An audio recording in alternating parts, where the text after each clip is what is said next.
What's up, Tweener nerds? Welcome back to another Tweener tennis video today here on the channel. Now, we already did a part 1 with Jenny Dent talking about her experience and Taylor's experience of what it was like to build one of the best facilities that you can in one of the biggest hotspots in the United States for tennis. Now, we talked to Taylor Dent about the Dent Academy and what goes into building an academy with a lot of clients, with a lot of juniors, having success with juniors that we've already seen too, with Liv, who was a junior Wimbledon champion coming from their academy. So talking to him about what he tries to teach the kids, what Jenny tries to teach the kids, as well as what it's like to build an academy of that size. Now, those of you that are watching this video right now, over 85% of you right now are not even subscribed. We're trying to hit 3,000 subscribers by the end of the year, and we're less than 200 subs away. We'd love to have you guys join the channel, so make sure to hit that sub button with notifications turned on. It's completely free. What are you guys doing? Love to have you guys join us here at Tweener Head Tennis. Here's your interview with Taylor Dent. No, he's okay. Looks good. He's presentable. Yes. See? Taylor, thank you for joining me today. Of course, pleasure. No worries. For you, we just spoke with Jenny. What's been your experience, and it must be very similar to Jenny as well. What was your intention with this project that you've kind of built from the ground up? I think what we talked about building, we kind of reverse engineering this thing, is to make a center for a family to come and spend time and be together. Obviously, that's close to our hearts. That's where we are right now. But we feel like tennis does that. You know what I mean? It's a place for ladies to come compete and have an outlet. It's a place for guys to do the same, get a workout. The kids. I mean, I think maybe I'm super biased, but I feel like I can defend it. I think tennis is one of the greatest sports you can teach a young boy or a young girl. I mean, it's a lifelong sport, and it gives back on so many different levels. So that was kind of the goal, is to create a place where people it was nice for them to come, hang out, play tennis, get some exercise, get some competition, and do something that's not only short-term productive, but long-term productive as well. What was the most stressful thing for you about building this process? And you don't say construction, because we've already kind of gone over that with Jenny. Obviously, construction was a part of it. I would just say overall, the lack of control over the whole thing. I think one of the things that kind of appeals to people playing tennis is you're not on a team. You know what I mean? If you want to get better, it's up to you. You go out on the court, you practice more, you figure it out, you work on your game. And if you lose, guess who it's on? It's on you. So I have kind of lived a lifestyle of that mentality, where it's just like, well, I'm not going to blame anybody for my losses. Ultimately, the buck stops with me. If I want to win more, I need to do it. That is not so with this whole thing. The amount of things that are outside of our control as we were going through this, it was 99% of the things. I mean, we're just working hard and just hoping that people are living up to their promises that they're delivering. We're hoping that other people are going to say and do the things that they promised they would do. So I would say that was a real learning curve, and probably the biggest disappointment for us along the way is figuring out that, man, you gotta have to go into these types of things with your eyes wide open, with everywhere. So, but I feel like we're wiser people for it. And you use the word disappointment too. Is that something that you feel like you could have controlled, or is that just a feeling that you had of realizing that you have no control of how everything's gonna go? I think it's disappointing in the fact that you need a contract with everything you do. Unfortunately, I feel like a handshake contract is not enough. Your verbal agreements are just simply not enough, and that was an eye opener. It was just almost everywhere you turn, someone's saying one thing and then doing something totally different. It's just like, wow. And the other interesting thing is we did obviously have a lot of contracts, so it's a huge project, but even then you need to go in there and have secondary and tertiary contracts just to enforce those ones. So to me, like I said, the legal part of this process was pretty eye-opening, and it's pretty frustrating, and you can see why so many endeavors fall apart. The whole place is called the Birch, but you do have the Dent Academy. What went behind that, and what was your goal behind that brand within the Birch? I think it's more common for Southern California clubs to have that. You know, you have the club, which is, you know, the big overarching, and then under that you may have some subcategories, and we just saw that as what it was. You know, we didn't want to create the tennis club to be the Dent Tennis Academy because it's bigger than that. You know, the Dent Tennis Academy is a part of the Birch, but we have ladies leagues, you know what I mean, that play out here. And they take up pretty much all the courts from 9 a.m. until 1 p.m. Yeah. Then we have, you know, the true part of the Dent Tennis Academy, which is the full-time program from 1 to 4. The kids get out of our school here and they go play from 1 to 4. And then you have the kind of after-school program, which is the Dent Tennis Academy, but it's really more closely related to the Birch. You know, those are for the kids who are going to, you know, regular school, public school or private schools, getting out at 3 or 4 o'clock, coming over, trying to get a couple of, you know, intense hours of tennis in and then going home. And, you know, we have a couple of other, the 10 under program. Our 10 under program is huge, and that's really more closely related to the Birch than Dent Tennis Academy. So when we thought about structuring it from a business standpoint, it really made sense that the Birch was the big overarching company, and the Dent Tennis Academy was just part of the Birch. And what's your mission statement for the Dent Tennis Academy? What's your overarching goal to kind of, because you've already had success with Solomon, we've talked about her before with Liv, who went pro, who had success at Junior Wimbledon. What's the overall goal for you guys with this academy? This is going to be a messy mission statement, but I feel like we've done the pro thing. You know, even in California, we had the Dent Tennis Academy in California. You know, we've taken kids from juniors to pros. We've taken, you know, pros who were like Jared Donaldson, who were starting and kind of just getting their feet wet. We took them, you know, top 100. You mentioned Liv. We have some other ones. I feel like the Dent Tennis Academy, the mission statement for me in my heart, because not everybody who does the Dent Tennis Academy wants to be a pro, and that's great. You know what I mean? To me, that's fine. I just feel like it's trying to force feed as much improvement as possible, as fast as possible, or giving the kids the opportunity to do that. What we have learned going through this academy process is there's a bit of a learning curve for the kids too. You know, the kids learning, okay, well, this goal demands this much time and this much effort. Maybe that's not quite what I want. Maybe I want this goal. But as long as the goal is set, I feel the Dent Tennis Academy, we really, that full-time program tries to provide the opportunity to improve. We have great coaches. We have, you know, all the court space to get the job done. You know, we try to provide a ton of reps. Again, another frustrating part of coaching is you can't force the kids to get better. They have to want it, and they have to want to do it at the end of the day. But I feel like we provide such a good opportunity for them to do it.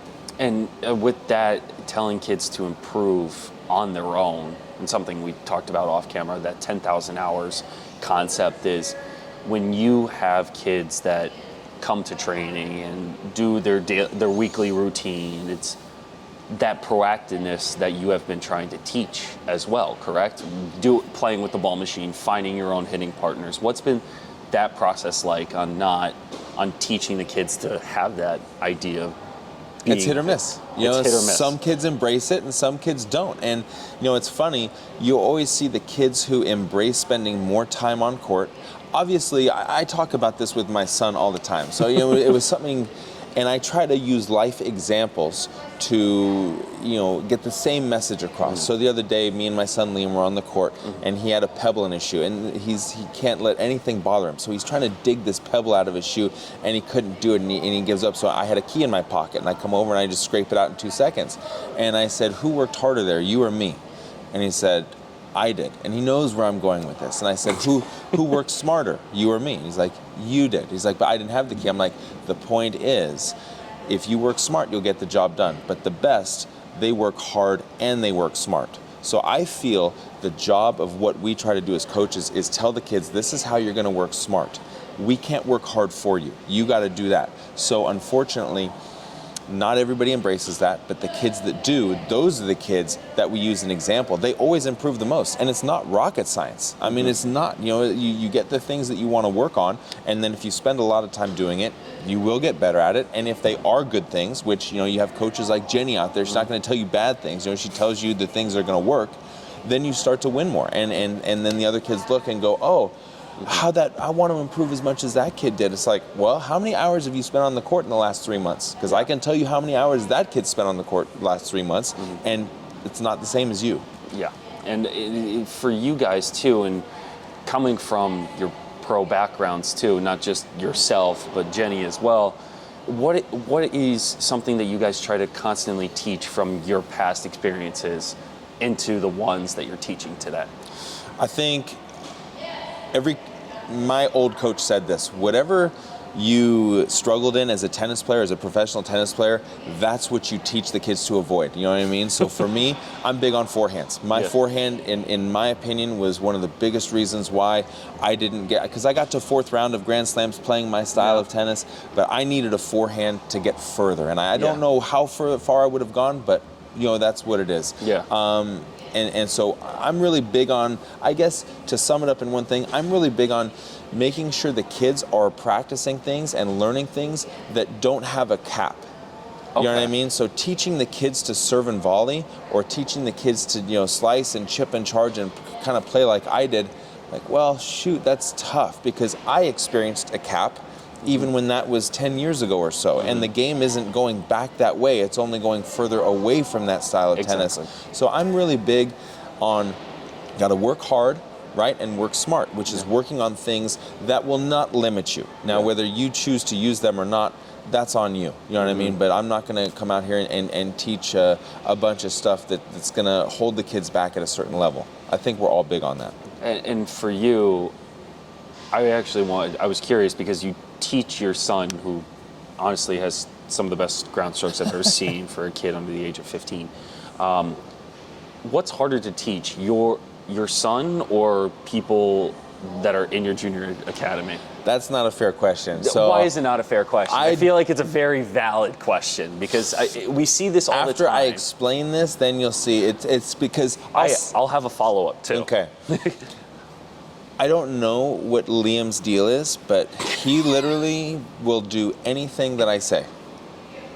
Okay. I don't think that's normal. You know what I mean? Because my experience with my father is there was a battle there. My experience with other kids and other parents is there's always this fight for power. But Liam is super obedient.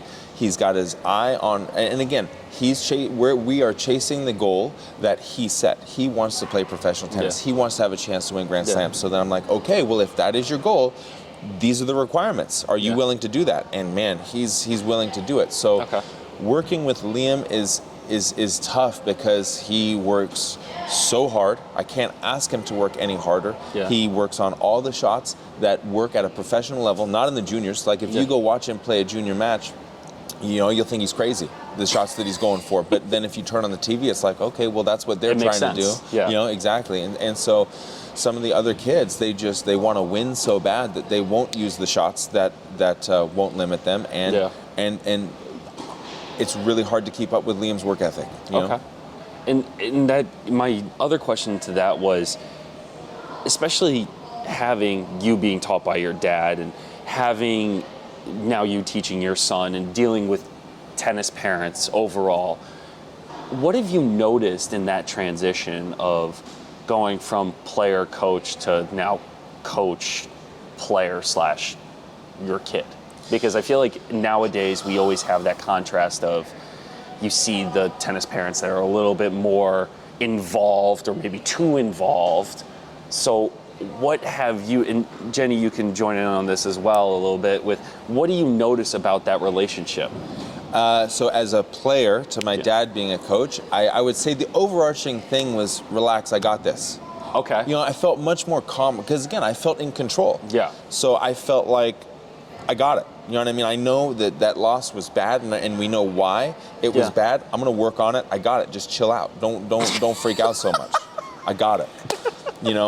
And then moving on to a coaching role, it's again, you get this feeling of helplessness, because you can't hit the ball for the kids. You can't work hard for the kids. And so that's just coaching other kids. I'm just like, okay, so I would go watch matches, and it was very easy for me to stay objective. I can watch the match, And I'm saying, well, I'm writing down my notes. This is where the kid is losing most of their points, and we work on that. Yeah. It's that cut and dry. It's that simple. Then transition to watching my son play. Obviously, I'm a dad. Now I got my baby out there on the court, and I want him to win every point possible, but I can't do that. I can't show him that, and I can't represent that in my emotions, because that's going to put a bad message in his head, because it's more important that he fights hard. One of the things that we are huge on here is really, there's not many things you can control. So the things you can control, you put all of your energy and all of your focus on that. So one is competing. Yeah. And just because you compete well doesn't mean you're going to win. That's right. And another thing is playing the right way. Okay. Right? And just because you play the right way doesn't mean you're going to win. Yeah. The things we want to control is playing well. Unfortunately, we can't. I wanted to play well every day, and I didn't. You know what I mean? The other thing we want to control is winning. I never ever chose to lose. I would have gone 10,000-0 on my tennis career if that was up to me. Yeah. And so those are the things that I really try and enforce in all of our kids, and especially Liam. So when I'm watching Liam and he misses an easy ball or loses a big point or is playing like dog meat out there, I just applaud him. I say, you're doing great. Yeah. And the reason is because he's fighting hard. He always fights hard, and he's trying to play the right way. Yeah. And so as long as that criteria is met, then I have to just suck it up and tolerate whatever happens during the match. And do you also focus on things that you can control?